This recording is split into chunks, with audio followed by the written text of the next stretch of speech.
ஏசாயா தீர்க்கதரிசன புத்தகம் 41ஆம் அதிகாரம் 10ஆம் வசனம் வாசிக்கலாம். நீ பயப்படாதே, நான் உன்னுடனே இருக்கிறேன். திகையாதே, நான் உன் தேவன். நான் உன்னை பலப்படுத்தி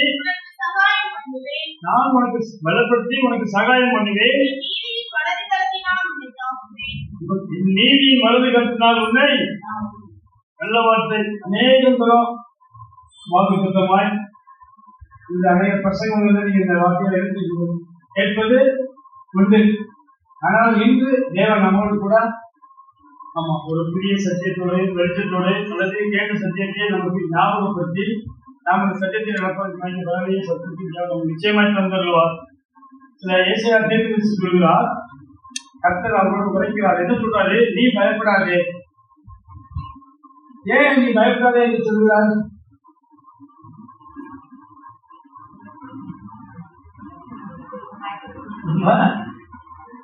ஆமா, உங்களுக்கு ஏதோ ஒரு பயம் இருக்கு. என்ன பயம் இருக்குது? ஐயோ, ஆட்சி போகக்கூடாது, கையில நினைச்சிடக்கூடாது. நீங்க அமர்ந்திருந்து நானே தேவன் என்று அறியுங்கள், பூமியில உயர்ந்திருப்பேன், ஜாதிகளுக்குள்ள உயர்ந்திருப்பேன் சொல்றாரு. அவருக்கு சித்தமானது அந்த பூமியில என்ன செய்கிறார். ஆனாலும் நம்முடைய ஜனங்கள் உணர்வு இல்லாமலும் அறிவில்லாமலும் இருக்கிறாங்க. மூடன் அதை உணரான். என் ஜனமோ அறிவில்லாமலும் உணர்வு இல்லாமலும் இருக்கிறது சொல்லுங்க. உலகத்துல எவ்வளவோ ஊழியர்கள் எழுதணும். நான் ஒரு பாசிஸ் மீட்டிங் போயிருந்தேன். அங்க அந்த ஜபத்தை நடந்தவர் சொன்னாரு, மோகன்சி லாசரஸ் கூட்டத்தை கூட்டாங்க. ஆனா வாலிபர்கள கூட்ட முடியல. அவருக்கு முன்னால அதிகமான வாலிபர்கள் என்ன செய்யறாங்க போறாங்க. டிகேஎஸ் எல்லாம் ஆனா அவங்களுக்கு கூட அதிகமான வாலிபர்கள். ஆனா இப்போ ஒரு நடிகர் வந்திருக்காரு. நான் குறைச்சி பண்ணிட்டு அதுதான் சொல்றேன். விமர்சனம் பண்ண எத்தனை ஜனங்கள் பண்ண பொய்யான மாயை பற்றி கொள்கிறவர்கள் தங்களுக்கு வரும் வருகிற கிருபையை கூட ஆண்டவர் செய்யணும்னு நினைக்கிறத கூட ஜனங்கள் என்ன செஞ்சிருவாங்க. எவ்வளவு வேதனையான காரியம் பண்ணலாம். வேலையை விட்டுட்டு அதை பேட்டி கொடுக்குறாங்க. என் பொண்ணு ஐஸ்வர்ய சேர்ந்திருக்கேன், என் குழந்தைய ஐஸ்வர்ய சேர்ந்திருக்கேன், ஆனாலும் நான் என் குழந்தைய ஐஸ்வர்ய விட்டுட்டு எதுக்கு எப்படி யோசிச்சு பாருங்க. எப்படி போய் கொண்டு இருக்குது சினிமா. மோகம் 10 தடவை பார்த்தா 14 தடவை பிடிச்சோம். ஆமா, ஒரே காரியத்திலேயே 10 தடவை பார்த்ததுக்கு அப்புறம் அது பழசம் போயிடுது. நல்ல தொடக்கத்துல இருக்கிறதுனால அனுபவம் எத்தனை உயிர் படி எவ்வளவு பிரச்சனை பண்ணலாம். போகக்கூடாதவங்க கையில ஆட்சி கிடைக்கும், அதிகாரம் கிடைக்கும். இன்னும் ஒரு மசாலா தாக்கப்பட்டது எவ்வளவோ முயற்சி பண்ணாங்க. பாராளுமன்றத்துல ஆண்டவர் இறக்கம் செய்ததுனால உங்க தோற்றத்துக்கு 3ல் 2 பொண்ணு உங்களுக்கு ஓட்டு.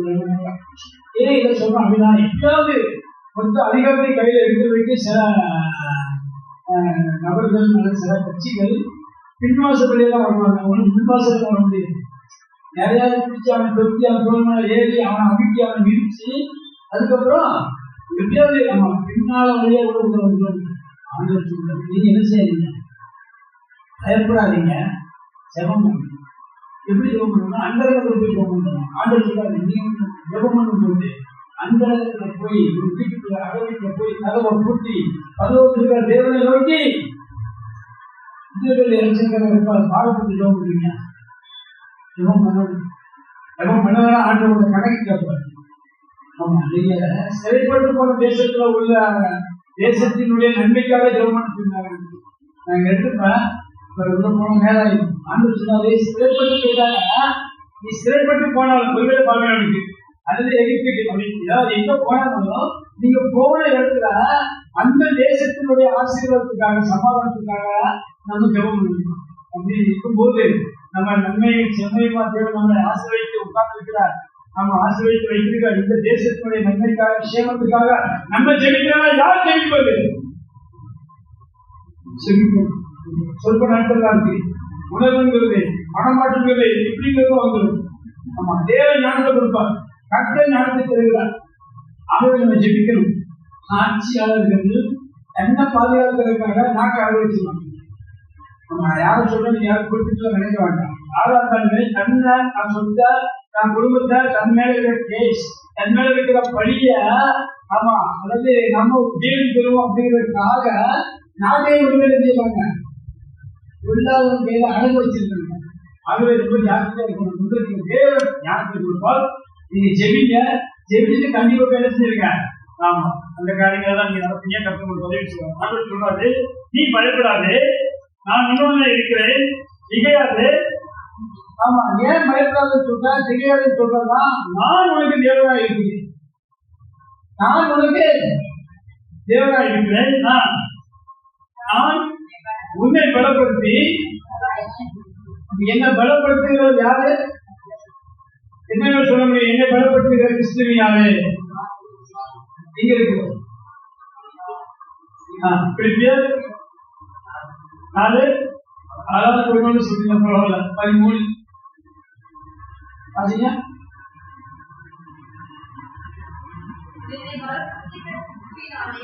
என்னை பலப்படுத்துகிற கிறிஸ்துவினாலே எல்லாவற்றையும் செய்ய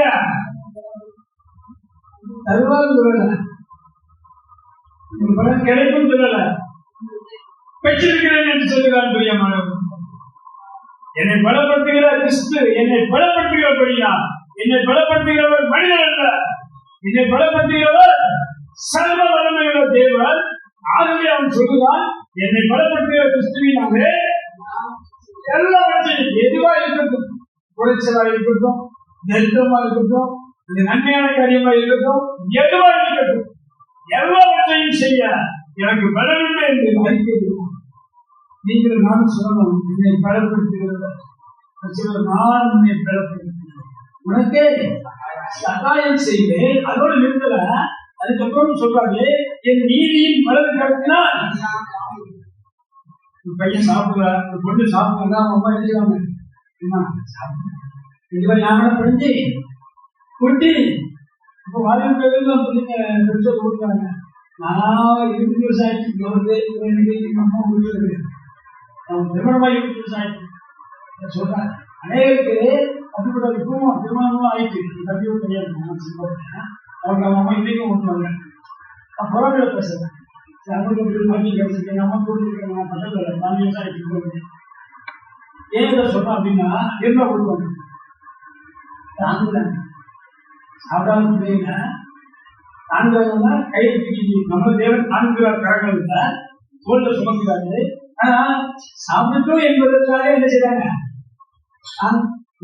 தாங்குறவங்க நீ சொல்றது புரியுது. அவங்களுக்கு படிக்கிறவங்க காப்பி சொல்லி போடணும்னா உட்காந்துக்கிட்டா கை நேரம் இதே மாதிரி இருந்துச்சு. அம்மா உட்காந்து போட்டா காப்பி போட்டு வச்சுமா நீ படிச்சு நல்ல விஷயத்தை எடுக்கணுமே தாங்குறாங்க, உதவி செய்யறாங்க இல்லையா? ஆண்டவர் நம்மளை தாங்குறாரு. எப்படின்னா, நம்ம உண்மையா இருக்கணும்னு, நீங்க பயப்படாம இருக்கணும்னு, நீங்க கலங்காம இருக்கணும்னு ஆண்டவர் நம்மளை கரங்கள்ல வைத்து தாங்குகிறார். ஆமா, அதுல நமக்கு பலவீனம் வந்துருது, அதுல நமக்கு சோர்வு வந்துருது, அதுல நமக்கு பயம் வந்தது. சோர்வு பெறணும், சூழ்நிலை பார்த்தோம்னா பயந்துடுவோம். இது எப்படி ஆகுமோ, இது எப்படி நடக்குமோ, இது நமக்கு என்ன வந்தது? பயம் வந்துருது. எங்களுக்கான சொல்றான், அனுபவிச்சவங்க சொல்றாங்க, என்னை பலப்படுத்துகிற கிறிஸ்துவா இருக்கிறதுனால எல்லாவற்றையும் செய்ய எனக்கு பலம் படுத்த பவுல் அப்போஸ்தலன் சொல்லுவார். ஆமா, எங்களுக்கு சொல்லுவாங்க, உடைய வலதுகரம் என்னை உடைய வலதுகரம் என்னை தாங்குகிறது என்று சொல்றான். கொடுத்தால் 12 வருஷம் செய்யும்.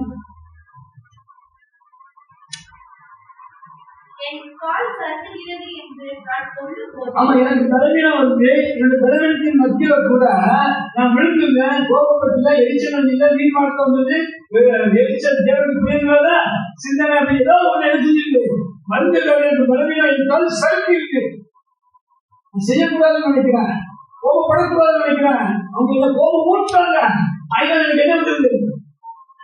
செல்ஃபிக்கிறது, கோபம் வந்துருது, எரிச்சல் வந்துருது, பார்க்கக்கூடாதுன்னு நினைக்கிறேன். செல்போன் அதிக நேரம் ஸ்பெண்ட் பண்ணக்கூடாதுன்னு நினைக்கிறேன். ஆனா பிடிச்ச உடனே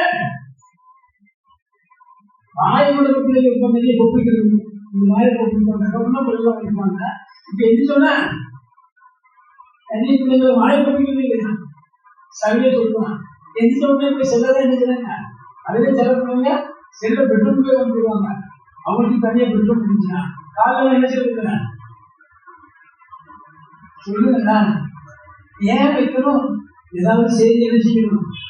நண்பர் ஃப்ரெண்ட்ஸ் சர்க்கிள் வந்து ஏதாவது தேவையில்லாத பிரச்சனை வீட்டுக்குள்ள செய்தி வந்து பிரச்சனை இல்லை. தவறான செய்தி வரதான், தவறான நண்பர்களோட தொடர்பு வச்சுக்கிறதா. ஆமா, அப்படிலாம் இல்லைன்னா செல்வம் எங்கே இருக்கிறோம்? யாருக்கு எல்லாம் நம்பமா இருக்கும்? ஒருமே பிரச்சனை கிடையாது. நான் சாப்பிட்டே தெரியும், என்னோட செல்போன் எங்க வீட்டு எல்லாரும் இருப்பாங்க. ஏன்னா சொல்லிட்டு நான் சொல்றேன், என்னோட செல்போனோட பாஸ்வேர்டு எங்க சர்ச்சில் இருக்கிற நிறைய நபருக்கு தெரியும். என் செல்போன் இருக்கிற ஓபன் பண்ண உள்ள போவாங்க இல்லையா, ஒரு பாஸ்வேர்ட் தான் இருக்கும். அதுவே நிறைய பேருக்கு உங்க எளிமையா இருக்கும். என்னோட பிறந்த வருஷம் அதாவது ஈஸியா என்ன செய்யலாம். ஏன் இதை சொல்றேன்னா சொல்ல நீங்களும் சாட்சி சொல்லணும். சொல்றது பயப்படாது. இந்த உலகத்தை விட்டு பயப்படணும். அவன் தவறான எண்ணங்களை விட்டு பயப்படணும். தவறான தொடர்பு இருக்கிறதா பிரச்சனை. அவருடைய தொடர்பு இவருடைய ஐக்கியம் பிதாவோடு அவருடைய குமாரனாகிய இயேசு கிறிஸ்துவோடு இருக்குமானா நீ பயப்படாது. நீ சொல்றாரு நல்ல ஞானிக்கணும். அவர் சொல்றாரு நீ பயப்படாது, நான் உன்னுடனே இருக்கிறேன், திகையாது, நான் உன்னை பலப்படுத்தி உனக்கு ஆமா சகாயம் பண்ணுவேன்னா. ஆண்டவர் சகாயம் பண்ணுவார்னா அதனுடைய தாற்பயம் வேற தெரியுமாங்க. அவர் எப்படி சகாயம் பண்ணுவார் வாசிக்கிறார். நிறையா 15:11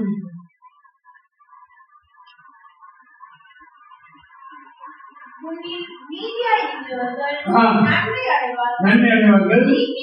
அவர் சொல்றாரு எப்ப சகாயம் பண்ணுவாருன்னா, நீ பிரச்சனையும் நிற்கல, நீங்க பாடுகளையும் நிற்கல, நீ நினைக்கிற உபத்திரவம்னு எனக்கு ஒரு போராட்டமா இருக்கு, என்னால எதிர்க்க முடியல, நீங்க நினைப்பீங்க இல்லையா?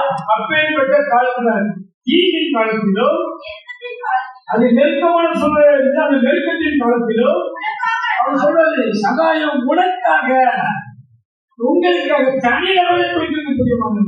எதுவுமே விசுவாசிக்கிறீங்க உனக்காக நான் நீங்க நினைச்ச கூட அதுக்காக யோசிக்கிறது.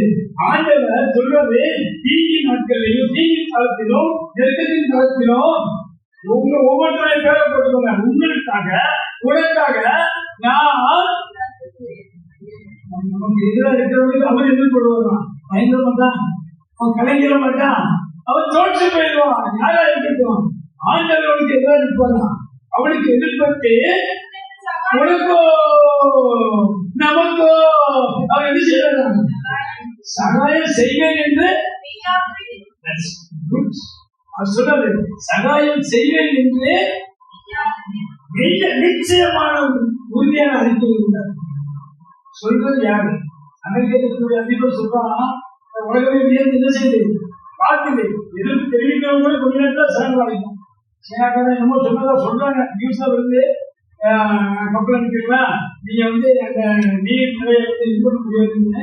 ஆனா கொஞ்ச நேரம் கழிச்சு மறுநாள் அந்த பிரதான மந்திரி சொல்றாரு, நாங்க வந்து எதிர்த்தோம், அமெரிக்கா சொல்லுதா கேட்கிறோம், ஒவ்வொருத்தரும் என்ன நடக்குது? ஒரு மனிதனுடைய வார்த்தைக்கு இவ்வளவு செல்வாக்கு இருக்குமா? மனிதன் ஒரு முதலமைச்சர் நினைச்சா ஒரு நாடு ஆட்சி செய்யும் முதலமைச்சருக்கு எவ்வளவு செல்வாக்கு இருக்கு?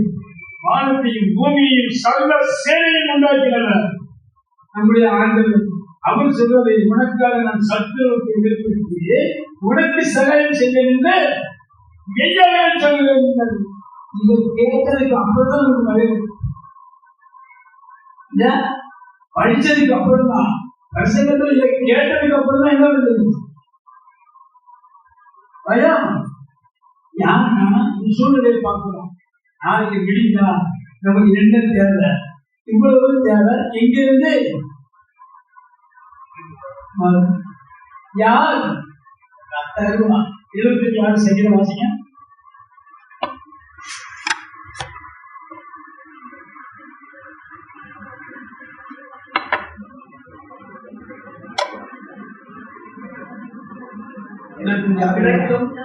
வேற்றிலும் மனாந்தர திசையிலும் இருந்து ஜெயம் வராது. ஆமா, எங்க இருந்து வரும்? படத்திலிருந்து வரும். கிழக்கிலும் மேற்கிலும் 4 திசையிலும் மனாந்தரத்திலிருந்து நமக்கு ஜெயம் வராது. நமக்கு வெற்றியை கொடுத்த ஆண்டவர் கொடுத்திருக்கிறார். 4:19 வாசிங்க. போயிட்டு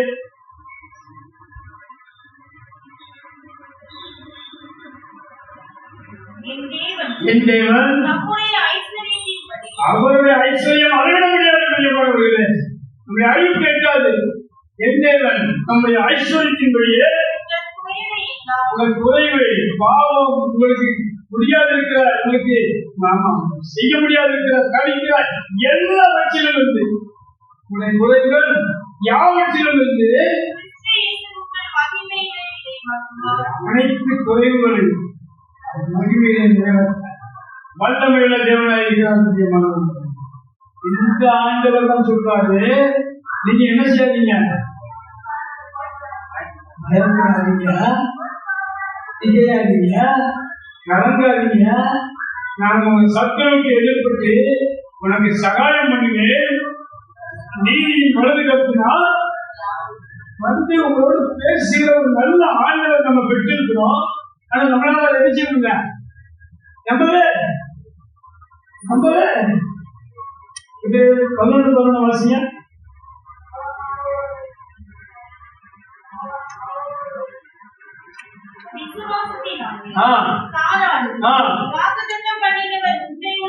இந்த மாதிரி வாக்குத்தத்தத்தை கொடுக்கிற ஆண்டவர் எப்படிப்பட்டவரா? உன்னை அழைத்தவர் உண்மையில கொண்டு முடியாது. 1ஆம் அதிகாரம் 9 வாசிங்க. நம்முடைய குமாரனும் இயேசு கிறிஸ்துவுடனே நம்முடைய ஐக்கியம் எங்க இருக்கு? உலகத்தோடு இருக்கா? இந்த ஐக்கியம் யாரோட இருக்குது? உங்களுடைய ஐக்கியம் தேவ பிள்ளைகளோடு இருக்கா? சர்ச்சில் இருக்கிறா? தேவ தாசனோடு இருக்கிறா? தேவனோடு இருக்கிறா? அவர் சொல்ற உங்களை அழைத்த தேவன் ஐக்கியமா இருப்பதற்கு உங்களை அழைத்த தேவன் உண்மையுள்ள அந்த உண்மையுள்ள தேவன் சொல்லுகிறார், கர்த்தர் நான் பாராதவர், எனக்கு காத்திருக்கிறவர்கள் வெட்கப்படுவதில்லை, வெட்கப்பட்டு போவதில்லை. 11 சொன்னாங்க. சாகலமா வாக்குத்தத்தம் முடிந்தவர் என்ன நினைத்தார்கள். ஒவ்வொரு நாளும் நீங்க நினைக்கணும், வாக்கு பண்ணினவர் சட்டமா சொல்லுங்களேன். 10:23 வாசிங்க. அல்லாமலும் நம்முடைய நம்பிக்கையை அறிக்கையிடுகிறதுல ஏன் அசையலாம்னா, அசையக்கூடிய அல்லது நம்முடைய விசுவாசத்தை அப்படியே அழிச்சிட்டு பார்க்கும். நம்முடைய விசுவாசத்தை, நம்முடைய நம்பிக்கைய அப்படியே ஆவரிச்சு பார்க்கும். பெரும் காற்று வரும்.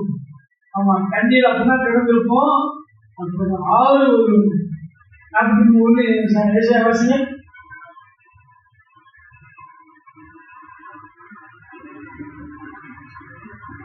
இப்போது யாக்கோபே, உங்களை சிருஷ்டித்தவரும் இஸ்ரவேலே உங்களை உருவாக்கினவரும் ஆகிய கர்த்தர் சொல்லுகிறதாவது, பயப்படாதே, உன்னை மீட்டுக் கொண்டேன், உன்னை பேர் சொல்லி அழைத்தேன், நீ என்னுடையவன்.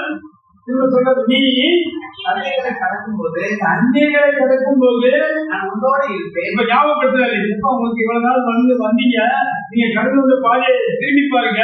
நல்ல ஜாப் கிடைச்சுதா, நல்ல வேலை கிடைச்சுதா, உங்களுக்கு நல்ல உயர்வு வந்துச்சா, நல்ல வருமானம் வந்ததா, இது எல்லா வச்சிலையும் என்னுடைய கை உன்னோடு கூட இருந்தது.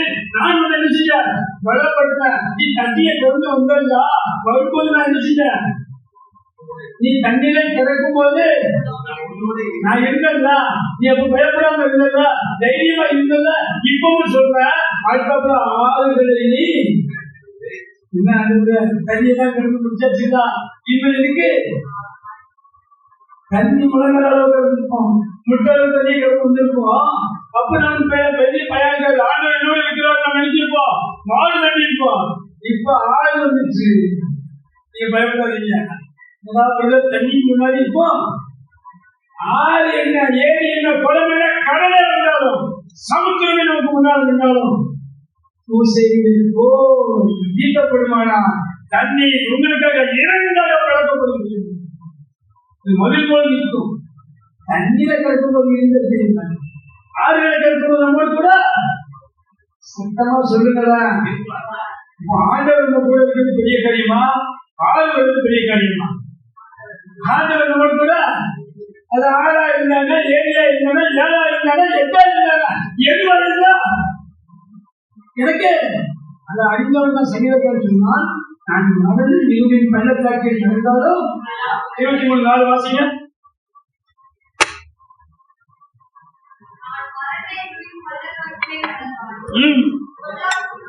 சங்கீதம் 23:4. நான் மகனே அது எதுவா இருக்கட்டும், இலக்காக இருக்கட்டும், மேடா இருக்கட்டும், மலையா இருக்கட்டும், உயரமா இருக்கட்டும், சிகரமா இருக்கட்டும், மலையாளமா இருக்கட்டும், வனாந்தரமா இருக்கட்டும், இடங்களுக்கு போயிட்டு இல்ல, சூழ்நிலைக்கு போயிட்டு இல்ல. எதுவுமே சொல்றீங்க போர் பதற்றம். இந்தியாவில் இதுவரைக்கும் கேஸுக்கு 90 வந்துச்சா கட்டுப்பாடு, 1990. அதுக்கப்புறம் இப்பதான் அந்த கேஸுக்கு வந்தா வாழ்வு எவ்வளவு அதிகம். ஆமா, கேஸ் சிலிண்டருக்கு இப்பதான் வாழ்வு இருக்குது வந்து உட்கார்ந்து யோசித்து பார்த்தாங்க. ஆண்டவர் தலைகளை சூழ்நிலை பார்த்து பயப்படாங்க. வெயில் சுட்டரிக்கிறதா இருக்கும். மழை பெய்யுது, 10 நாளைக்கு முன்னாடி நானும் ஆட்சியில் வெளியே போயிட்டு வந்தோம். வெளியே போயிட்டு அப்படியே இருக்கும்போது இந்த மாதிரி காற்றுலாம் வீசிட்டு சூழ்நிலை மாறுதுன்னா உண்மையிலே நல்லா வெயில் அடிச்சுட்டு இப்படிங்கிற கூட சூழ்நிலை அப்படியே எழுதிட்டு கால் மேல் சூழ்நிலை அப்படியே பிடிந்த பெண்கள் வீசிச்சு, பெண்கள் தான் அப்படியே பிடிந்த காற்று வீசிச்சு. 5 நிமிஷத்தை இப்படிப்பட்ட சூழ்நிலையை மாற்றக்கூடிய ஆண்டவர் நான் இருக்க என்பது நமக்கு நினைவுபடுத்தினார். இயற்கையின் வழியாக அவரை கடத்து இருக்கிறார். காற்று, மழை எல்லாவற்றையும் தேவனுடைய பண்டக சாலை வைத்திருக்காரு. வேறு ஆண்டவர் சொல்றாரு, நீங்க பயப்படாதீங்க, நான் நம்மளால என்ன செய்ய முடியல, நம்பிக்கை வருது. ஆனா அந்த நம்பிக்கை செய்யறதுல வலு வளர்ந்துருது.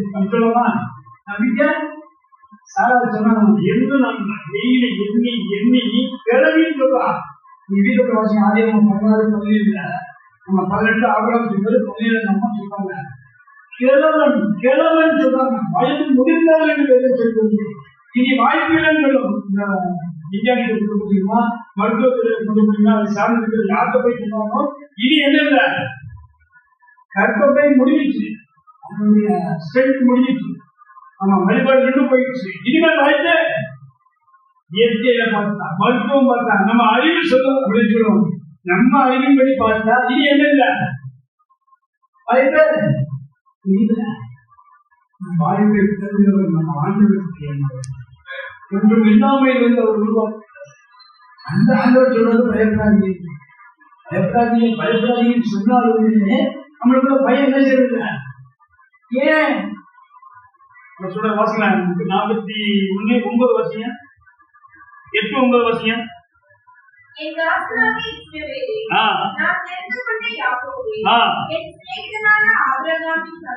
3 அடைமொழி சொல்றாரு. என்னதான் சொல்றாரு? என் தாசனாகிய இஸ்ரவேலே, நான் தெரிந்து கொண்ட யாக்கோபு, என் சிநேகிதனான ஆபிரகாமின் சந்ததியே. நான் வாசிக்கிறேன். சொல்றது உங்களுடைய பிறப்பின் வர்த்தமான என்ன, நீங்க உட்கார்ந்து திரும்பி பாருங்க. எத்தனை பேர் இந்த கொரோனா மறிச்சு போயிட்டாங்க.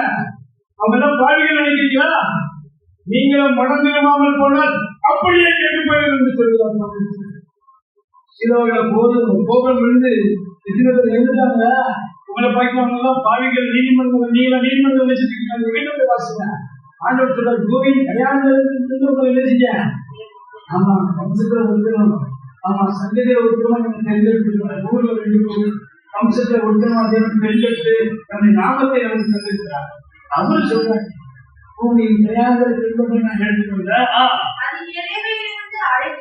அதில் எல்லைகளிலிருந்து உன்னை அழைத்து வந்து நீ என் தாசன், நான் உன்னை தெரிந்து கொண்டேன். ஆண்டவர் சொல்றாரு, நான் உன்னை வைத்து விடவில்லை. நான் நம்மளால என்ன செய்ய முடியல, நமக்கு எரிச்சல் வருது, நமக்கு கோபம் வருது, நமக்கு ஏன் இந்த போராட்டம், இந்த பிரச்சனை எப்பதான் தீர்வு? ஒன்று பேர் ஒன்றாம் பட்டம் முறையில் ஒன்றாம்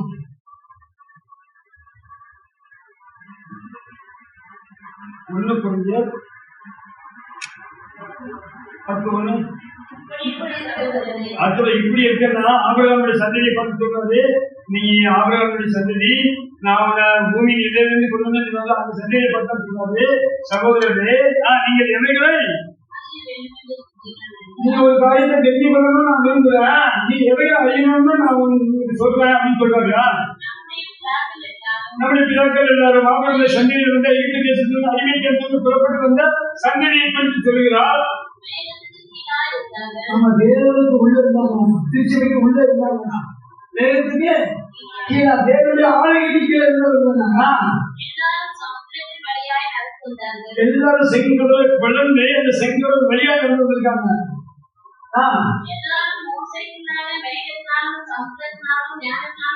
அழகா சொல்றாரு, எல்லாரும் எப்படிதான் இருந்தாங்க என்பதை அழகா வெளிச்சம் போட்டு காட்டுகிறார்.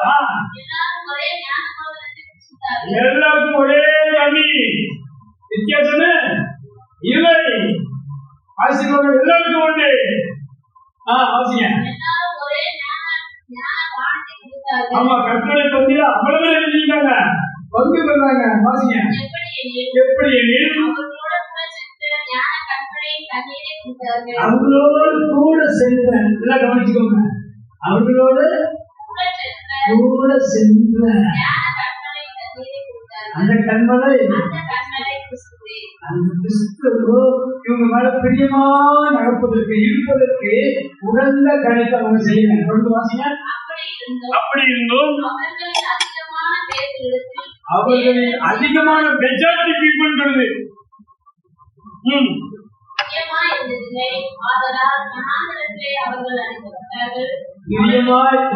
பிரியமா இருந்ததுன்னு சொல்லி நிறுத்திருந்தா பரவாயில்ல, அதனுடைய சம்பவத்தை சொல்றாரு. பிரியமா இருந்ததுல பிரியமான பிள்ளைகளா அவங்க இல்லாததுனால அவங்க என்ன செஞ்சாங்களா,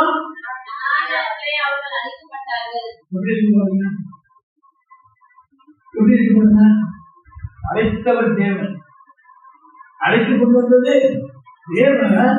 ஆனா பாருங்க, இவங்க அவருக்கு பிரியமா இப்ப நம்ம எப்படி நம்ம வளர்ந்தோம். 5ஆம் அதிகாரம் 1ஆம் வசனம் வாசிங்க.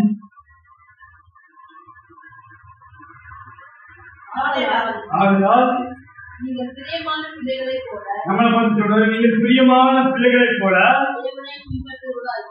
எப்படி பிரியமான பிள்ளைகளைப் போல தேவனை பின்பற்றணும்? வாசிங்க 5ஆம் அதிகாரம் 6ஆம் வசனம் வாசிங்க. நீங்கள் மேன்மை பாராட்டுகிறது நல்லதல்ல, நீங்கள் மேன்மை பாராட்டுகிறது நல்லதல்ல, கொஞ்சம் பிடித்தமா விசேஷமா முழுவதையும் நிர்வாகம் என்று அறிவிப்பதா? உங்களுக்கு தெரியுங்க, மாவரைச்சி செலவுடைய உப்பு போட்டு கை விட்டு நல்லா கரைஞ்சி வச்சுட்டு செலவுடைய கை போட உடனே நினைச்சுமா சீக்கிரமா நல்லா பிடிச்சிருக்கணும் சொல்லுவாங்க. என் கைக்கு சிறந்து பிடிக்கிறது சில சொல்லுவாங்க. அப்படி பிடிக்காம பழைய மாவு கொஞ்சம் நினைச்சுவாங்க, உழவுத்துல வச்சு விடுங்க, கையில் கைக்கு உள்ளிட்டு வலைய விட்டு கொடுத்துருவாங்க. ஒரு சிலர் மேலும் காலத்தில் நல்லா இல்லை, ஒரு ஏதாவது சின்ன பிடிப்பம் இருந்துச்சுன்னா, ஏதாவது தேவனுக்கு பிடித்ததுனால சிந்தனை இருந்துச்சுன்னா, அவிசுவாசம் இருந்துச்சுன்னா, நீங்க பயந்தீங்கன்னா கொஞ்சம் பிடித்தமா விசேஷமா முழுவதையும் குறிப்பாத்தீங்க. நீங்க பிரியமான பிள்ளைகளை போல தேவனை பின்பற்றவே என்று அன்றாய்க்கிறார். ஆண்டவரின் மனிதர்களுக்கு நாம மனிதர்கள் 609 கோடி ஜனம் பூமியில் இருக்குது. ஆனா ஒரு சிலர் அவர் தேர்ந்தெடுத்து நல்ல திருச்சபை அங்கம் வைத்து வச்சு தன்னுடைய சத்திய வார்த்தையை கொடுத்து எல்லாரோடும் அவர் ரகசியத்தை பேசுவதில்லை. சங்கர் 27 வாசிங்க. ரகசியத்தை வெளிப்படுத்துகிறார். அவங்களுடைய வழியை யாரும் கைக்கொள்ள போதிக்கிறார்கள். நீ வீட்டுக்கு வாசிக்க எல்லாருக்கும் எல்லா காரியம் கிடைக்கிறார். அழைக்கப்பட்டவர்களும் அநேகம் சிலர் இல்லை. மெஜாரிட்டி பீப்புள் தான் அவர் எப்படி தெரியும் தெரியுமா, அவிசுவாசமா இருந்தாங்க, பரீட்சை பார்த்தாங்க, ஒரு சங்கதியை ஆலோசித்து இவர்கள் தன்னுடைய வழியை அறியாதவர்கள் என்று சொன்னார். இதே 3 படித்தாங்க. அங்கற்பட்ட ஆண்டவர் சொல்லிட்டார், இது பிரியமான பிள்ளைகளை போல தேவனை பின்பற்றணுமா. அதுக்கு என்ன செய்யணும் பொண்ணு வாசிங்க, 1 முடியலாம் 7 8 வாசிங்க. ஆகையால் நீங்க குறிப்பிடாதவர்களா இருக்கிறபடியே புதிதாய் பிசைந்த மாவாய் இருக்கும்படிக்கு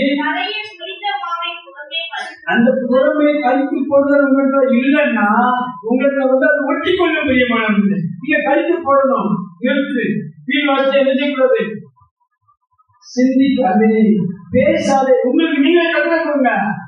பழைய பிடித்தமாக நமக்குள்ள என்ன செய்யக்கூடாது, எல்லையில காணப்படக்கூடாது. ஆண்களுடைய திட்டம் எங்க காணப்படக்கூடாது, நம்முடைய எல்லை எங்கிலுமே காணப்படக்கூடாது. அது ரொம்ப கவனமாக இருக்கு.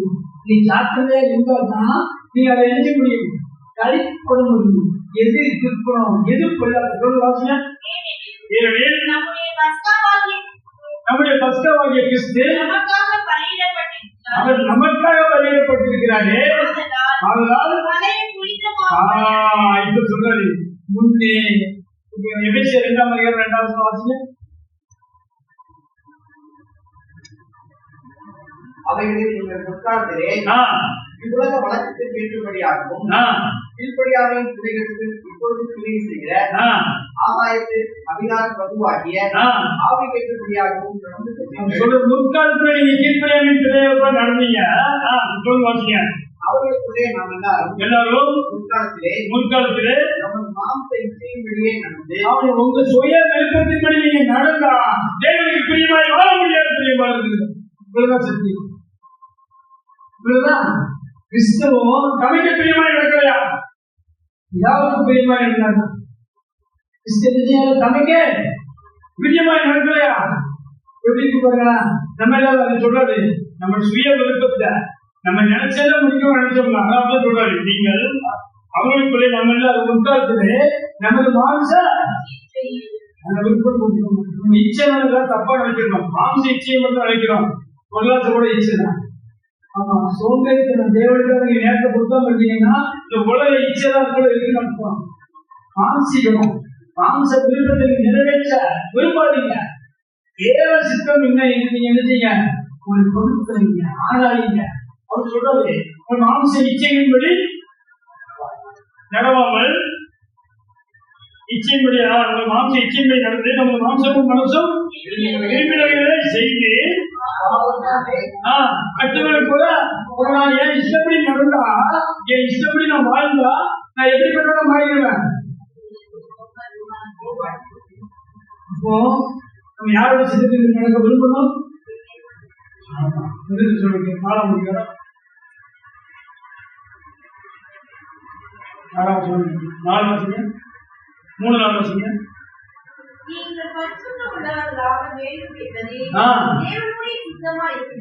சித்தமா இருக்கிறது, அந்தபடியே விலகி இருந்து அஞ்ஞானிகளை போல மோக இச்சைக்கு, சினிமான மோகம் இருந்தா, செல்போன மோகம் இருந்தா, நீங்க எல்லாரும் மோக இச்சைக்கு உட்பட்டவங்க வேணும் சொல்றது. அதன் விடுதலை யாரும் குமார் விடுதலை ஆக்கினார். ஆமா, இந்த மெய்யான விடுதலை பண்ணா 17 வாசிக்க யோவா.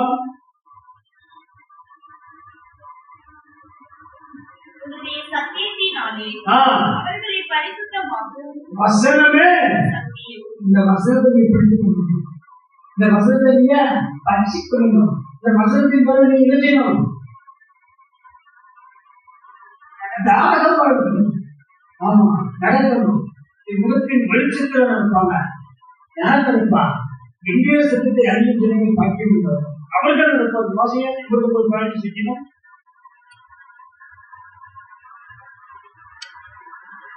எவ்விதத்தை அறியும் ஜனங்கள் வாக்கியம் உள்ளவர்கள் கர்த்தாவே அவர்களுடைய முகத்தின் வெளிச்சத்தில் நடப்பார்கள். கர்த்தருடைய முகத்தின் வெளிச்சத்தால் பிரியமானவர்களே, இவ்விதமாய் மனுஷன் உங்கள் நற்கிரிகளை கண்டு பரலோகத்தில் உங்கள் பிதாவை மையப்படுத்தும்படிக்கு உங்கள் வெளிச்சம் உண்மையில அன்னைக்கே பிரகாசிச்சது. தாவீதுடைய வாழ்க்கையில போய் வாசிக்க நேரம் ஆகும். ஆனா அவன் தான் சொன்னான், இவ்வித சட்டத்தை அறியும் ஜனங்கள் பாக்கியம் உள்ளவர்கள் கர்த்தாவே அவர்களுடைய முகத்தின் வெளிச்சத்தில் நடந்தவன் தாவீது.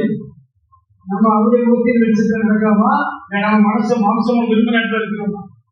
இப்போ பழைய பிடித்த மாவோடு அல்ல, விருப்பம் பிள்ளாமை என்னும் பிடித்த மாவோடும் அல்ல, துப்புரவு உண்மை என்னும் குறிப்பில்லாத அப்பத்தோடு ஆசிரியக்கிறோம். இது ஆசிரிய அறமணியம் 17 வாசிங்க. அப்படியே கர்த்தரோடு இசைந்திருக்கிறவனும் உலகத்தோடு இசைந்திருக்கிறவனும் உலகத்தோட இணைந்து அப்படியே கர்த்தரோடு சேர்ந்திருக்கிறவனும் உலகத்தோட உலக சிநேகத்தோட உலக சிநேகம் தேவனுக்கு விரோதமான பகை என்று அறிகிறா ஆக்கப்படுத்துவார். உலக சிநேகம் கர்த்தரோடு சேர்ந்து இருக்கிறவன் நான் என்ன செய்யணும்? எபேசியர் 5ஆம் அதிகாரம் 4ஆம் வசனம். அப்படியே கம்பும் புத்தீனமான பேச்சும் பரியாசமும் எது தகாத இதுதான் பழைய பிடித்த மாவு. இவைகள் நம்ம விடுதலை பெற முடியுமானது. வாசிங்க. ஸ்தோத்திரம் செய்தது தகும். வாசிக்க தோன்று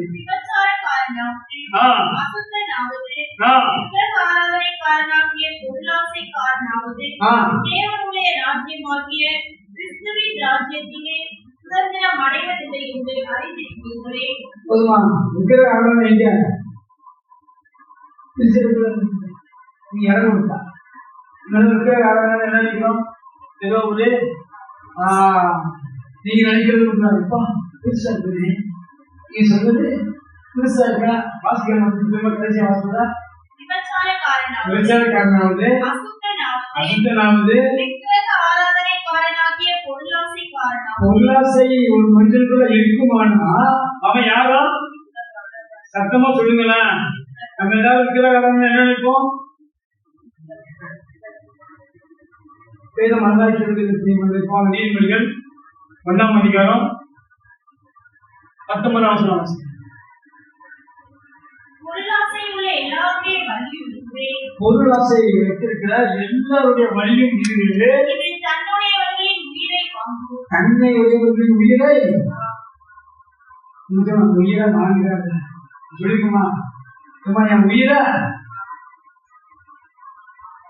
பிள்ளைகளை பற்றி சொன்ன என் உயிரை நினைச்சத பிள்ளைய சொல்ல பெற்ற எங்க உயிரை நினைச்சிருங்க. நான் வேற சொல்லுங்க, பொருளாசை ஒரு மனுஷனுக்குள்ள இருக்குமானா அது தன்னை உடையவர்களின் உயிரை வாழ்கிறது ஒன்றுதான் நினைக்கிறேன். வேதத்தின்படி இங்க சொல்லப்பட்டதின்படி என்ன உயிரை வாங்கும்?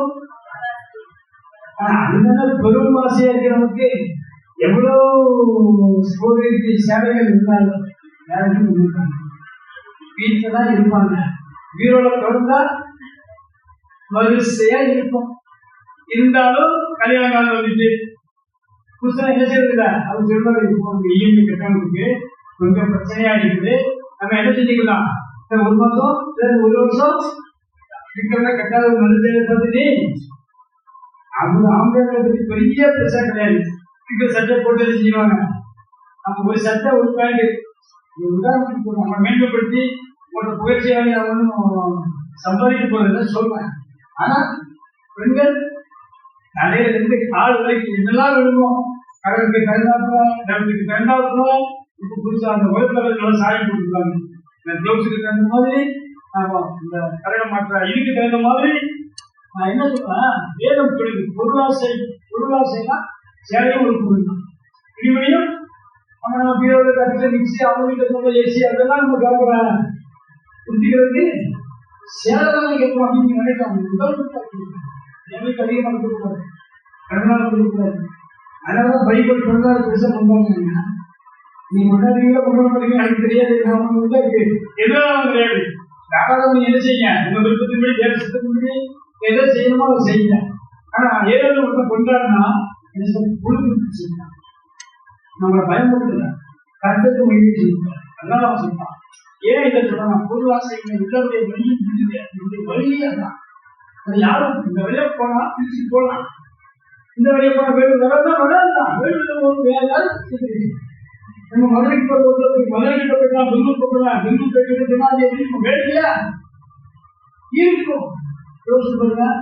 ஆனா இருக்கும் நமக்கு. ஆனால் புருஷன் சொல்லுவாங்க, கணவர் சொல்லுவாங்க, அம்மா சொல்லுவாங்க, என்ன செய்யுங்க ஒரு ஆட்சி இருக்கும். அதுவே 10,000 ரூபாய் 5,000 ரூபாய்க்கு இருப்பாங்க. நல்லா தான் இருக்கும்.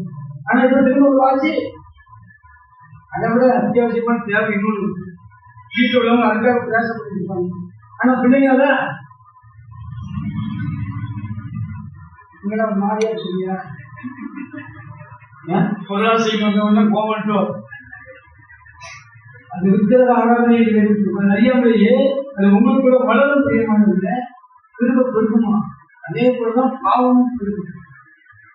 ஸ்தோத்திரத்தினால திரும்ப நினைச்சீங்கன்னா ஆமா மறுபடியும் 5 நாள் வைக்கலாம் பெருக்காங்க, திரும்ப பெருக்குமா.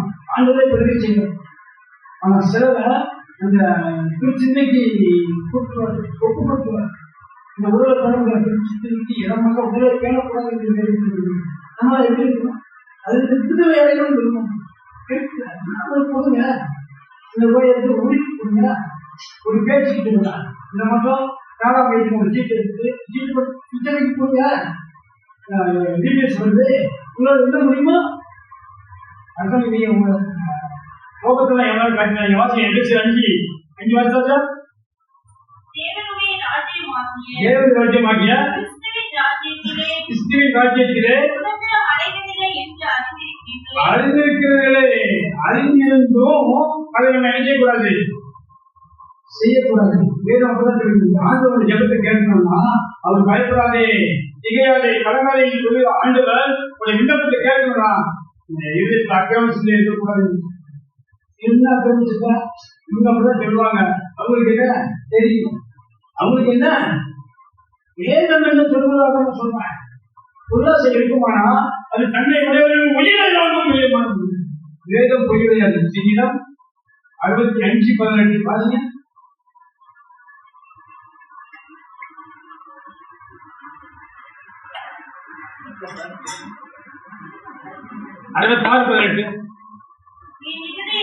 என்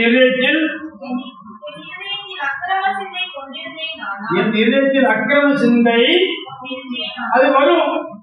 ஒருவேளை வரும். நம்ம ஆசை மாம்சத்தில் இருக்கிறதால கொள்ளாத சிந்தனை வரும், இச்சை வரும், காமம் வரும், திருடு வரும், விபச்சாரம் மயக்கம் வரும், என்ன பாவமான வரும் பிரியமானது. அதான் சங்கீதம் அப்பவே எழுதியிருப்பா. அவருடைய முகத்தின் வச்சிட்டு நடப்பவர்கள் சொன்னவன் சொல்றான். என்ன சொல்றான்? என் இதயத்தில் அக்கிரம சிந்தை கொண்டு இருந்தேனே, ஆனால் அது வரும்போது அதை மேற்கொள்ள வேண்டும் பிரியமானது. அதை வச்சுக்கிட்டே இருக்கக்கூடாது என்று சொல்கிறான். அது தொடர்ந்து வாசப்படக்கூடாது என்று சொல்கிறான். எதிர்க்கு புரியுது வரும், அதை அடிக்கணும் பிரியமானது. அதுதான் மாம்சம், அதுதான் மாம்சம். எதிர்க்கு புரியுது. என் இதயத்தில் அக்கிரம சிந்தை பேசிப்பாங்க. அதை வச்சுக்கிட்டே இருக்க வச்சுக்கொண்டே இருந்தா அதுக்கு அக்கிரம சிந்தை சொல்லிட்டான். என்ன பேசிட்டா எனக்கு செஞ்சிட்டா அப்படின்னு நீங்க எதிர்த்து இருக்கக்கூடாதா? என் இதயத்தில் அக்கிரம சிந்தை கொண்டு அதை வச்சுக்கிட்டே இருக்கக்கூடாது. வந்தா எடுத்து வையப்பட்டு பேரும் புரியுமானது.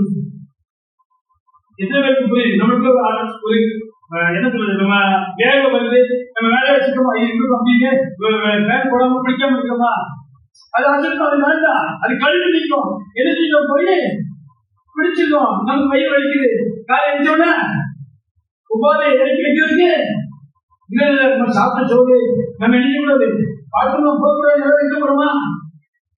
வெளியே வருது என்ன செஞ்சிடும்? வருதா சிந்தனை வருதா அங்கே அழைச்சது தெரியமானது. 12:24 வாசிங்க.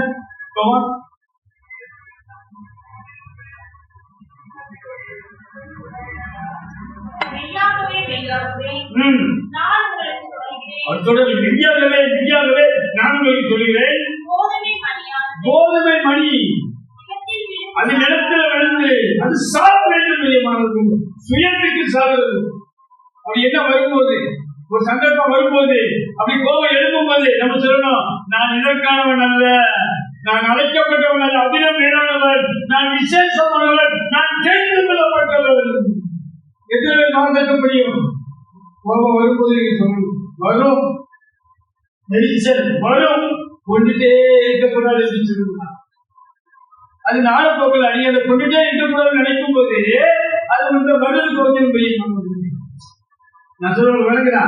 சிந்தை அக்கிரம சிந்தை கொண்டுட்டே இருந்தா அது இன்னும் நினைத்துட்டே இருக்கும். மானசி என்ன இதை ஜெயித்து கொண்டே இருக்கும். என்னை பலப்பட்ட கிறிஸ்துவினாலே எல்லாவற்றையும் செய்ய எனக்கு பலப்படும் என்று நீ சொல்ல முடியாது. ஆனா அக்கிரம சிந்தை நீங்க கொஞ்சம் கொஞ்சமா அது வரும்போதே முளையிலேயே அது வேறற்று போக, அது சாக, அதை புடி வெளிய நீ ஒப்பு கொடுக்கும் பொழுது முதுமையான கல்வியை கொடுக்க முடியும். பழைய பிறந்தமா இருப்பீங்க. எப்படி சாட்சி சொல்லுங்க, நானும் அவ்வளவு கோபப்பட்டேன், இப்ப நான் கோபப்படுறது அதான் நான் கொடுக்க சொல்லுவேன். கோதுமை மணியானது தனித்திருந்தால் நிலத்திலும் சாகவிட்டால் அது தனித்திருக்கும். செத்ததே ஆகி சுயத்துக்கு சாக வேண்டும். இவன் சொல்றான் பேச ஒரு இவன் கூட சொல்றான், செத்த நாயமையா இருக்கணும், நீ ராஜா நான் தலையை வாங்கி போட்டு வந்தான். ஏதோ பார்த்து 50 ரூபா புல் வாங்குற மாதிரி அவன் தலைய நீங்க எல்லாம் உட்கார்ந்து யோசிச்சு பாருங்க. அப்படின்னு வந்து சம்பவம். இவன் அப்சலோமுக்கு பயந்து போகும்போது 18 2 சாமுவேல் 18 வீட்டுல போய் வாசிங்க. இவன் சொல்றான், அபிஷேக் சொல்றான், நான் போய் இந்த செத்த நாயுடைய தலையை வாங்கி போட்டுதான் இவன் கருத்துல அவன் சும்மா கையை வச்சா போதும், இங்க பெரிய எலும்புகளை அழைச்சு போட்டுவான். அதான் சொல்றான், நான் தலையை வாங்கி போட்டுவான். அவன் பேசுறான், அவன் பேசுறது கருத்து இவன் நினைச்ச கொலை பண்ண முடியும். பெரியமான எதிர்காலத்துல நிற்க முடியாது. சொல்லவல்ல நீங்க பேச முடியும். உங்க பக்கம் நியாயம் இருக்கலாம். இவனா போய் ராஜாவுக்கு கேட்கல. அவன் சொல்றான், ஈசியுடைய குமாரன் சவுல் வந்து ராஜ்யப்பட்ட நீ படிச்சுட்டு கட்ட திரும்ப படிச்சு இவன் போய் படிக்க வைக்கல. அவன் அமெரிக்கா தப்ப விட்டா அமெரிக்கா வந்து அவன் கொண்டான். அது ஒரு பெரிய சப்ஜெக்ட். நீங்க கவனிக்கிறீங்களா? சந்தர்ப்பத்தை தேவன் தருவான். தரும்போது அதுல மாம்சம் வெளிப்படக்கூடாது, வெளிப்படணும். அது அன்பு பிரியமானவர்கள் அது வெளிப்படணும். அது வெளிப்படணும்னா நீங்க அன்புறவா இருக்கணும். நீங்க அன்புறவா இருக்கிறவா என்ன செய்யணும்? தேவ அன்பு நம்ம இதயத்தை ஊற்றப்பட்டிருக்கிறதுல நீங்க விசுவாசிக்கணும். நம்ம 5 அப்படித்தான் சொல்லுது, 5 ஆமா. தேவ அன்பு நம்ம இதயங்களை ஊற்றப்பட்டிருக்கா நமக்கு அல்லப்பட்ட பரிசுத்த ஆவியினால தேவ அன்பு நம்ம இதயங்களை ஊற்றப்பட்டிருக்கு. அந்த நம்பிக்கை நம்ம வெட்கப்பட்டாது என்று சொல்கிறது. அப்படியானா நம்ம எப்படி அன்புள்ளதா வாழ முடியும்? தேவன் எதிர்பார்த்த அன்பு நமக்கு அது பழைய பிடித்தமாக இருக்கக்கூடாது. அசுத்த எண்ணங்கள் வரக்கூடாது. ஆமா, தேவனுக்கு பிரியமில்லாத காரியங்கள் நம்ம தோன்ற வைக்கக்கூடாது. நிறுவனத்தில் அக்கிரம சிந்தை கொண்டே இருக்கக்கூடாது. கொண்டிருந்த ஆசைவர்களுக்கு என்ன செய்யலாம்? அடுத்த சொல்லுவான் 18 சொல்லிட்டு 19 20 சொல்லுவான், நெய்யாயவர்களுக்கு செல்லும் என் விண்ணப்பத்தின் சட்டத்தை கேட்டார், என் வேண்டுதலை ஏற்றுக்கொண்டார், என் ஜெபத்தை ஏற்றுக்கொண்டார், என் ஜெபத்தை தள்ளாமலும் தமது கிருபையை என்னவென்று அழைக்காமலும் அந்த தேவனுக்கு சொன்னாங்க. ஆசையா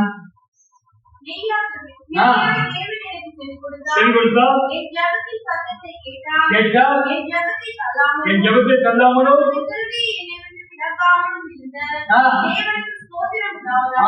என்ன சொல்றான்? என்ன இல்ல உங்களுக்கு அவன் சொல்றான், இதயத்தில் அக்கிரமத்தை இருந்து ஆண்டவருக்கு என்ன செய்யலாம்? ஆனா எனக்கு செவி கொடுத்தாரு, என் ஜெபத்தை கேட்டாருங்கிறான். சாட்சி சொல்றாங்க. பெருமை இல்லை உங்களுக்கு. அந்த வசனத்தை 18 19 20 உட்கார்ந்து தியானிச்சு பாருங்க. சங்கீதக்காரன் சொல்கிறான், என் சத்தத்தை கேட்டார் என்று சொல்கிறான். அப்படின்னா என்ன அர்த்தம்? என் இருந்த அக்கிரம சிந்தை வந்துச்சு, நான் அதை ஜெயிச்சேன்னா. எந்த காலத்துல வாழ்ந்தவன்? கிறிஸ்துவின் பிரமாணம் குறிக்கப்படுவதற்கு முன்னதாக வாழ்ந்தவன் சொல்றான். அவருடைய முகத்தின் வெளிச்சத்தில் நடப்பார்கள். தேவன் எதிர்பார்க்கிற மாதிரி நம்ம அந்த பிரகாரம் வாழ்ந்துருக்கலாம். அகிலம் சொல்றாங்க, இருந்த அக்கிரம சிந்தை என்ன இல்ல இல்ல. ஆனா ஆண்டவருக்கு என்ன செஞ்சாரு? அவன் அக்கிரம சிந்தை இருந்த ஆண்டு அடிக்க மாட்டாரு. அப்ப என்ன இல்ல சாட்சி பிரியமானவர்களே, நீ உங்களை தியானிச்சுக்கோங்க. சங்கீதக்காரங்க வாழ்வு இல்லை என்று சாட்சி வேற பெருமணி நினைச்சாதீங்க. சாட்சி நம்முடைய வாழ்க்கையில் தேவன் நம்மளுக்கு என்ன எதிர்பார்த்தார்? வார்த்தை விசேஷம் 12ஆம் அதிகாரம் 29 வாசியம்.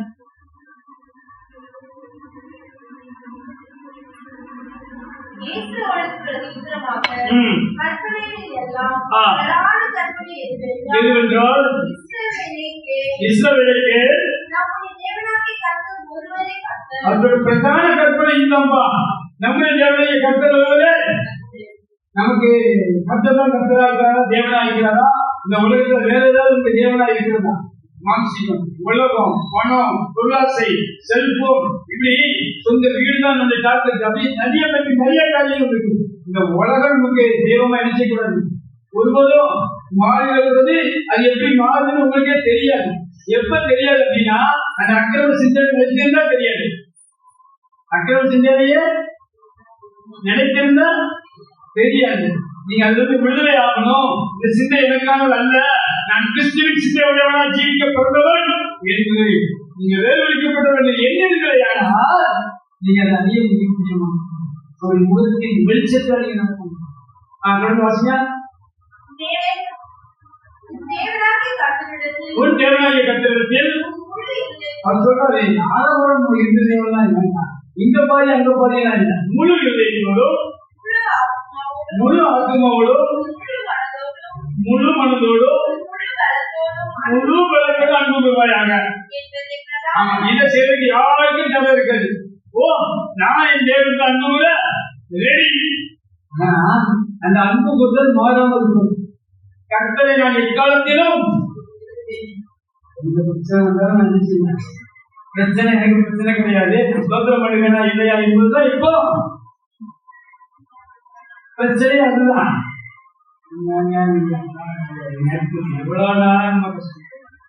இன்னமும் இந்த கஷ்டமா புரியுதா? நல்ல உதாரணம் இருக்கு. இப்ப எடுக்க முடியாது, நேரம் அடுத்த மாசம் பிரச்சனை நமக்கு பிரச்சனையே கிடையாது. அந்த பிரச்சனையின் மத்தியில பிரச்சனை இல்லாம இருக்கிறோமா? நான் சொல்ல முடியாதா? புரியுதா? இதுவே ஒரு பிரச்சனையா இருக்குதா? பிரச்சனை நமக்கு பிரச்சனையே இல்ல. பிரச்சனையின் மத்தியில நம்ம பிரச்சனை இல்லாம இருக்க முடியுமானது. அதுதான் ஆண்டவர் சொல்றாரு, என் நீதியின் மனதில் உன்னை அவசியம் அவனுக்கு அனுபவம் ஒப்பா இருக்கிறார். ஒப்பா இருக்கிற இரண்டாம் கற்பனை என்னவென்றால், உன்னிடத்தில் அன்பு கூறுவது போல இறைவனிடத்தில் அன்பு கூறுவாங்க. இதுதான் இந்த பிரச்சனை. தேவனிடத்தில் அன்பு கூறுவது கூட என்ன இல்ல பிரச்சனை இல்ல. நம்ம வந்துருவோம், சர்ச்சைக்கு வந்துருவோம், மீட்டிங் வந்துருவோம், காணியை கொடுத்துருவோம், தசமா கொடுத்துருவோம், தேவனிடத்தில் அன்பா இருந்துருவோம். சரி, ஆண்டவர் உயர்த்துவாங்க, எல்லா துக்கத்தையும் எல்லா பாவத்தையும் சகிச்சிருவோம். இப்ப ஆண்டவர் சொல்றாரு, அது மட்டும் கிடையாது, இன்னொரு பிரச்சனை என்னது? எல்லாரையும் என்ன செய்யணும்? அன்பு கொடுக்கணும். இது எப்படி சாத்தியம்? அவன் என்ன குணமா பேசியிருக்கிறான், அழியணும்னு நினைச்சிட்டு அவன் என்ன செய்யறான்? செயல்படுறான். என்ன அழிக்கிறதுக்கு அவன் முயற்சியும் பண்ணிட்டு இருக்கான். அது எனக்கும் தெரியுது. அவன் வேலைக்குன்னு செய்யறான்.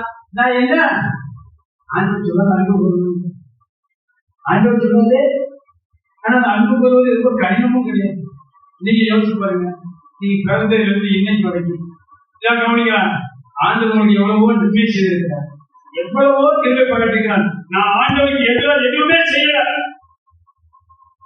உங்களின் பாவம் இல்லாதவன் முதலாவது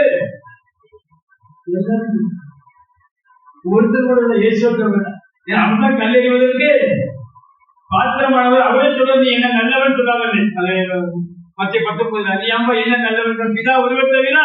ஏன்னா அவர் மனுஷகுமார் ஆகிறார். ஆண்டுகளாக இப்போ நீங்க சொல்ல முடியுமா? நான் என் ஆண்டவருக்கு எதிராக எதுவுமே சிந்திக்கவே இல்லை.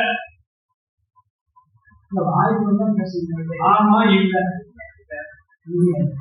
நம்ம யோசிக்கிறேன். நான்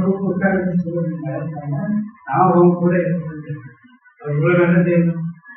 அவர் நினைச்சு நம்ம அழிச்சுக்கலாமே, இவன் வேண்டாம், இவன் கஷ்டம், இது தேராது, இவன் வழங்க மாட்டான், இவன் ராஜ்யத்துக்கு தூரமா போயிட்டா நம்ம ஒதுக்கிருக்காங்க. உடனே தண்டனைய நம்ம நேசிக்கிறாரா, நம்ம அன்பு பண்ணாரா, ஜீவனை கொடுத்ததும் அல்லாமல் தயவை பாராட்டினா அவருடைய பராமரிப்பு உங்கள் ஆணையை காப்பாற்றி அந்த தேவனுக்கு மற்றவங்க நேசிக்கிறார். நான் செஞ்சதை விட ஆண்டவருக்கு நான் செஞ்சதை விட அவங்க எனக்கு செஞ்சது கம்மிதான்.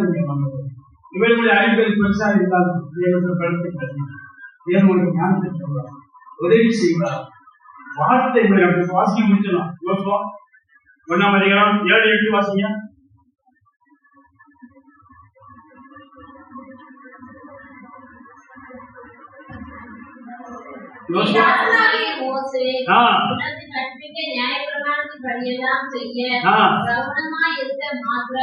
மிகவும் பலம் கொண்டு திடமனதா இரு. எதுக்கு நீ மிகவும் பலம் கொண்டு திடமனதா இரு சொன்னார்களா? எதுக்கு சொன்னாரு? என் தாசாய மோசே உனக்கு கற்பித்த இந்த நியாயத்தமான புத்தகத்தின்படி நடக்க செய்ய மட்டும் கவனமா இரு. இதுக்கு நீ ரொம்ப கவனமா இருக்கணும். தொடர்ந்து வாசி. நீ போகும் இடமெல்லாம் போதாதா? எங்க போனது? நீ ஞானியா? நீதாங்க ராஜா, நீதாங்க தலைவர். உங்களுக்கு தான் தேவன் சேர்க்கை ஞானத்தை கொடுக்கிறார், அடுத்த ஞானத்தை கொடுக்கிறார். ரெண்டு பக்கம் எங்கேயுமே சாஞ்சிடாதுங்கிறாரா? அதுக்கப்புறம் எந்த நியாயப்பிரமாண புத்தகம் வாயை விட்டு நீ எப்ப பேசினாலும் பைபிள் சினிமா உலகம் வாயில நினைச்சிருக்கூடாது, நாடக உலகம் வாய்ப்பு எடுத்துக்கூடாது. ஆமா, அதிகமான நடிகர்களை வச்ச காரியங்கள், உலகத்தினுடைய காரியங்களை உங்க வாயில தேடக்கூடாது, உங்க வாயில வரக்கூடாது. நல்ல நியாயப்பிரமாண புத்தகத்தை வாசி.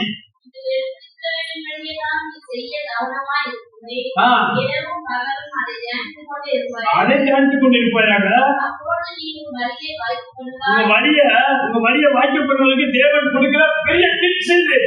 இது ஒரு ஃபார்முலா. பிரியமானவர்கள், உங்களுடைய வழியை வாய்க்கப்படுமா, தொழிலை வாய்க்கப்படுமா, நீங்க ஜெயிக்கணுமா, இந்த பூமியில நீங்க நினைத்திருக்கணுமா, மரண பரிதம் உண்மையா இருக்கணுமா, ஒரே ஒரு வழி, பிரதான வழி இதுதான். எல்லா வழியும் வாய்க்கப்படுவதற்கு இந்த நியாயப்பிரமாண புத்தகங்களை வேணும் உங்களை வாயை விட்டு நீங்க இருக்கட்டும்.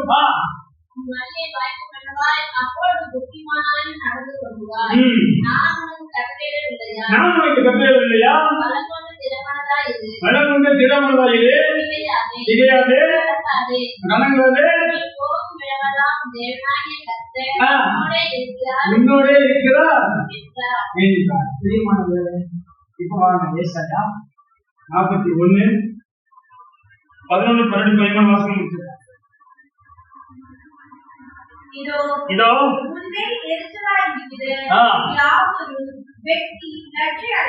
போதுமா? நீங்க தேவன் மேல எரிச்சல் அடையக்கூடாது. அதுக்காக அவர் இதை சொல்றாரு. உன் மேல எரிச்சலா இருக்கிற யாவரும் இவன் சம்பாதிச்சுட்டான், இவன் மேல வந்துட்டான், இவனுக்கு கிடைச்சிட்டு, இவன் முன்னுக்கு வந்துட்டான், இவனா அப்படின்னு இருக்கிற அத்தனை பேரும் என்ன செய்வாங்களா? வெற்றி இலட்சிய அடைவார்கள். இதே வேலைய நான் தேவன் மேல முழுமுழுத்தா எரிச்சலா இருந்தா, என்ன ஆண்டவரே எனக்கு இந்த பிரச்சனை தேவை சொன்னாரு, சொல்லுவேன். அழிக்கப்பட்டதுக்கு பிரதான காரணம் எரிச்சல் ஊட்டினார்கள். ஆண்டவர் சொல்றாரு, உங்க மேல யாரும் எரிச்சலா இருக்கிறாங்களோ, உங்களுக்கு எதிராக இருக்கிறாங்களோ, அவங்களுக்கு என்ன செய்வாங்க ஆண்டவர் செஞ்சிடும். நீங்க நினைக்க வேண்டாம், நீங்க சிந்திக்க வேண்டாம், யோசிக்க வேண்டாம். நான் தொடர்ந்து வாசிங்க.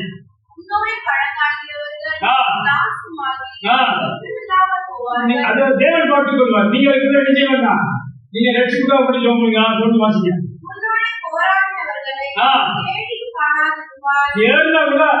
நம்மளோட போராட்டம் பண்ணாங்க, நம்மளுக்கு எதிராக நடந்தவங்க இருக்கவே மாட்டாங்க, காணாம போயிடுவாங்க.